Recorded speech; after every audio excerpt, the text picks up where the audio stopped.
Hi అండి.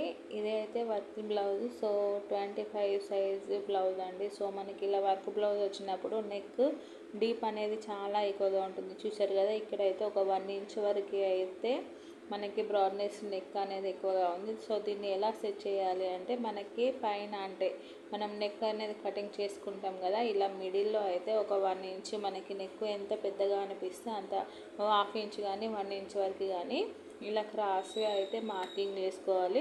మనము బ్లౌజ్కి బ్యాక్ సైడ్ డాట్ అనేది ఎలా వేసుకుంటామో, సో ఇక్కడ కూడా అలాగే క్రాస్గా అయితే స్టిచ్చింగ్ చేసుకోవాలి. ఇలా స్టిచ్చింగ్ చేసుకున్న తర్వాత చూసారు కదండి, ఇక్కడ అయితే కరెక్ట్గా ఇలా మనం వేసుకుంటే పైన షోల్డర్ దగ్గర అయితే సరిపోతుంది. కింద మాత్రం కొంచెం డీప్గా అయితే ఉంటుంది. అయినా ప్రాబ్లం ఏం లేదండి, కరెక్ట్గా అయితే సెట్ అవుతుంది. మీరు కూడా అయితే ఒకసారి ట్రై చేయండి. ఫైనల్గా అయితే బ్లౌజ్ స్టిచ్చింగ్ చేసిన తర్వాత ఎలా వచ్చిందో మీరైతే కామెంట్ చేయండి.